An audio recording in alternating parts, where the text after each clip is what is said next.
A Revolta Escrava de 1832 é um marco histórico para a cidade das Andorinhas devido ao fato de que ela não saiu do papel. No dia 3 de fevereiro do mesmo ano, em uma carta enviada ao coronel da época, Antônio Francisco de Andrade, relata que havia descoberto um novo plano de revolta dos cativos. Senzala insurgente, o plano de revolta escrava de 1832 em Campinas, contrariando a ideia de passividade difundida pela teoria da democracia racial e toda a operação ideológica burguesa que apaga as histórias de luta e resistência, foram inúmeras as lutas do povo negro escravizado no país. Nos apropriar dessas experiências e exemplos é parte fundamental de refletir as lutas na atualidade e da construção da revolução no Brasil.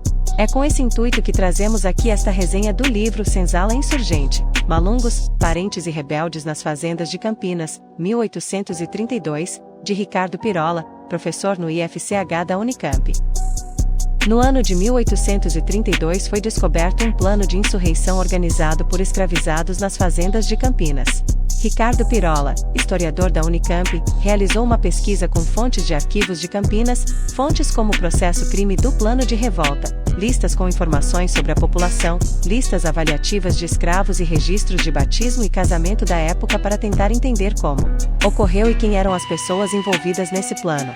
No livro Senzala Insurgente, Malungos, Parentes e Rebeldes nas Fazendas de Campinas, 1832, publicado pela editora Unicamp em 2011, ele condensa toda essa sua pesquisa. No período tratado então, Vila de Campinas era uma das principais produtoras de açúcar da província de São Paulo.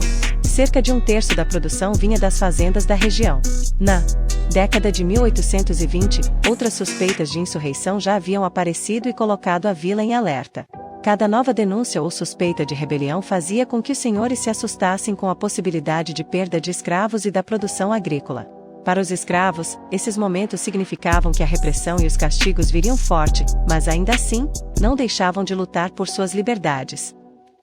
O plano de 1832, numa carta endereçada ao juiz de paz da Vila de Campinas, o senhor de engenho chamado Antônio Francisco de Andrade dizia: eu e vários proprietários da beira do rio Atibaia, na desconfiança de que nossos escravos projetavam alguma trama contra nós, descobrimos que eles noturna e escandalosamente se comunicavam uns com os outros, para um levante, p. 23.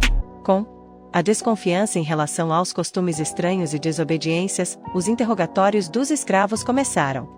Depois de 5 dias de castigos e promessas de perdão para aqueles que contassem sobre o motivo dos encontros noturnos, os fazendeiros descobriram o plano. Esse plano envolvia escravizados de 15 engenhos de açúcar e tinha também a participação de um liberto chamado João Barbeiro, que morava em São Paulo e já havia se envolvido em outro plano de revolta em 1830 que, nesse momento, gerou a mobilização de um grande aparato repressivo. Após todas as investigações e a colheita de depoimentos, um total de 32 homens foram incriminados. A grande maioria dos envolvidos vinha do Congo Norte, alguns de Angola e Moçambique, também havia crioulos, nascidos no Brasil. Na sua maioria eles eram ladinos, ou seja, já estavam vivendo há um bom tempo no Brasil e estavam habituados com a língua e os costumes. O objetivo principal do plano era conseguir a alforria, fazer uma revolta contra os brancos para ficarem libertos, disse Tristão Cabinda em um depoimento. O escravo Felizardo Crioulo foi muito direto. Quando lhe perguntaram sobre a finalidade dos ajuntamentos noturnos que faziam escondidos dos brancos, levantar afoitamente, matar os brancos e ficarem eles pretos todos forros, p. 44. As reuniões aconteciam sempre à noite, provavelmente em lugares alternados, estratégia utilizada para despistar os senhores. Nessas reuniões, primeiro todos comiam e bebiam juntos, e depois as lideranças se reuniam à parte. João Barbeiro, liberto, que vivia em São Paulo, se comunicava com Marcelino, um escravo tropeiro que viajava frequentemente para lá. Diogo Rebolo era responsável por centralizar toda a organização do plano na Vila de Campinas. Além disso, em cada uma das fazendas tinha um capitão responsável pela articulação local. Diogo Rebolo presidia todas as reuniões, guardava o dinheiro arrecadado que os escravos conseguiam principalmente através do comércio de alimentos que plantavam em seus dias de folga. O dinheiro conseguido era enviado a João Barbeiro em São Paulo através de Marcelino. Um dos interrogados contou que o dinheiro era para fazer as agaias, uma lança curta geralmente feita de madeira, e comprar pólvora. Havia também um escravo com ocupação de ferreiro envolvido no plano, este ficaria responsável por fabricar armas. A data prevista para colocar o plano em prática era o feriado de Páscoa de 1832. Em um dos depoimentos foi contado que aconteceria num momento de festa e ajuntamento dos brancos. Durante os feriados e festas religiosas a vigilância senhorial diminuía, já que os escravos eram dispensados e os senhores costumavam ir às missas na igreja matriz. As armas e o dinheiro nunca foram encontrados pelos fazendeiros. Quem eram os conspiradores? Já escrevemos aqui que a grande maioria dos participantes no plano de revolta vieram do Congo Norte, alguns de Angola e também de Moçambique. Vários eram ladinos, mas havia também crioulos. Entre os líderes, quase todos vieram do Congo Norte, mas as informações não mostram quais eram os grupos étnicos que faziam parte. Outro eixo que fez parte da análise do pesquisador foi a família escrava. Em muitos estudos realizados sobre a época, identifica-se que a possibilidade de casamento significava tentar estabelecer a paz entre a casa grande e a senzala. Isso porque, em muitas fazendas, aqueles que casavam tinham um lugar mais reservado nas senzalas, tinham acesso à roça própria e mais chances de alforria. De acordo com a pesquisa, de 21 participantes do plano, 13 eram solteiros e 8 eram casados. Entre 7 das lideranças, 3 eram solteiros e 4 eram casados. Conseguir o casamento não era nada fácil e poucos conseguiam, logo, a quantidade de casados entre os envolvidos no plano era grande. Ou seja, os dados mostram que no caso campineiro, o casamento não foi um impeditivo para a mobilização coletiva. A grande maioria dos envolvidos trabalhavam nas plantações, mas alguns, principalmente entre os líderes, ocupavam postos de maior confiança nas fazendas, como no trabalho doméstico. Entre todos os membros havia 3 escravos tropeiros, um ferreiro e um cozinheiro. Religiosidade. Um aspecto que apareceu na maior parte dos interrogatórios registrados foi que nesses encontros noturnos os escravizados envolvidos no plano tomavam mezinhas, remédio, medicamente caseiro ou um tipo de preparado feito à base de raízes com poder de cura. Diogo Rebolo era uma espécie de liderança espiritual. Alguns se referiam a ele como pai ou mestre. Ele preparava as mezinhas que serviam para fechar o corpo dos escravos durante a revolta e tornar mais lenta a reação senhorial. Muitos citaram as habilidades sobrenaturais dele, que além de preparar as mezinhas, fazia adivinhações a partir de um livro com a pintura de um nariz de cachorro na capa. Para entender essas questões, é importante buscar o entendimento sobre as religiosidades da África Central. De acordo com o professor Ricardo Pirola, a religião possui um papel fundamental na organização da vida dos centro-africanos. A religião moldava a cosmologia, a maneira de entender os acontecimentos no mundo e era ainda uma das formas primordiais de sociabilidade. P. 163. Essas religiosidades acreditavam que o universo é caracterizado em seu estado normal pela harmonia, mas há também o desequilíbrio que é causado pela ação de espíritos ou até de pessoas através da feitiçaria. Também acreditam na divisão entre mundo dos vivos e mundo dos mortos. Para voltar ao equilíbrio normal do mundo é necessário cultuar os ancestrais e os gênios da natureza. Aquilo que provoca o mal também pode trazer o bem, mas é necessário cultuar de forma adequada. As forças espirituais que Diogo Rebolo estava cultuando deveriam promover o bem para a comunidade escrava que o cercava e, ao mesmo tempo, causar o mal aos seus senhores. Os líderes religiosos possuem habilidades sobrenaturais, conduzem os rituais e fazem a ligação da comunidade com o mundo dos espíritos. As mezinhas serviam para livrar ou curar feitiço, mas também combatem ou previnem coisas ruins. O feitiço é o uso das forças de outro mundo para benefício próprio ou prejuízo de alguém. É curioso que é possível encontrar registros que evidenciam práticas de envenenamento contra os senhores em várias regiões do país, o que os preocupavam muito.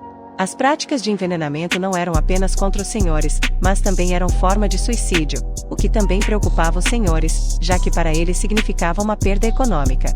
Essa questão se tornou tão importante que em 10 de junho de 1835 passou a existir uma lei que previa que os escravos que envenenassem seus senhores seriam punidos severamente.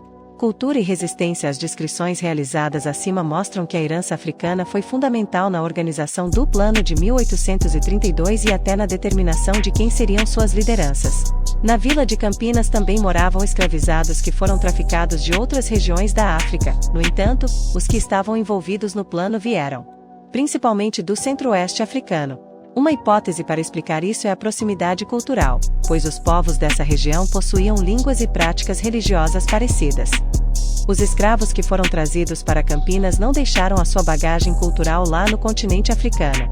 Ao contrário, trouxeram para cá toda essa bagagem e ela influenciou a forma como as relações entre as pessoas foram estabelecidas e até como os movimentos de rebeldia foram organizados.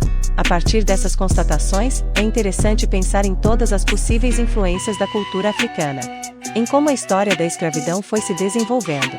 No caso deste plano de insurreição que tratamos, a própria organização da luta foi construída com base na forma de organização do culto religioso. Mesmo com as proibições e perseguições senhoriais para que tanto escravizados quanto libertos não pudessem expressar sua religiosidade e suas crenças, essas religiosidades e crenças permaneceram vivas e serviram, inclusive, como uma espécie de recurso cultural para enfrentar o sistema escravocrata.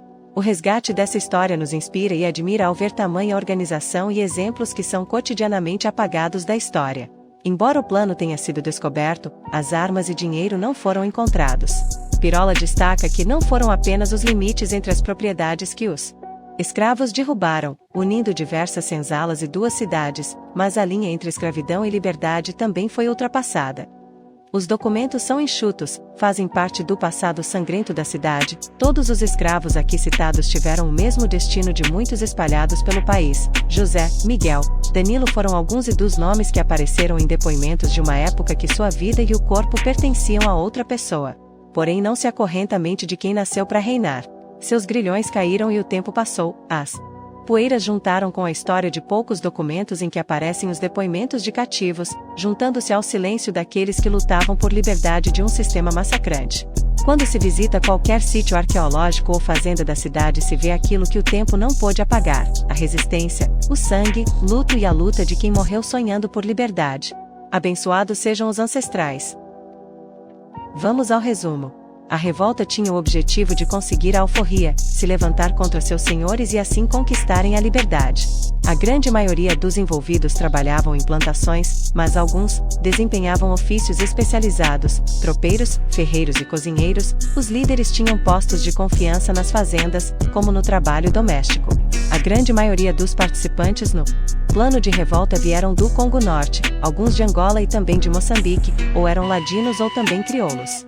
A organização da revolta deveria passar desapercebidos pelos senhores e pelos capatazes, por isso eles se reuniam à noite.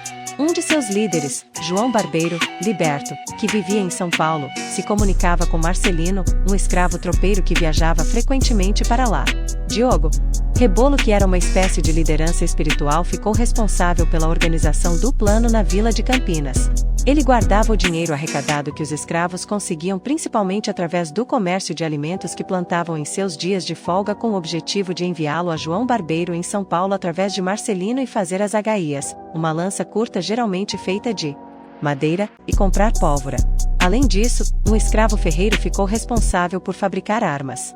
O plano tinha sido concebido para ser posto em prática na Páscoa, mas foi descoberto antes disso. Os envolvidos e as lideranças foram interrogados e punidos. As armas e o dinheiro arrecadados nunca foram encontrados.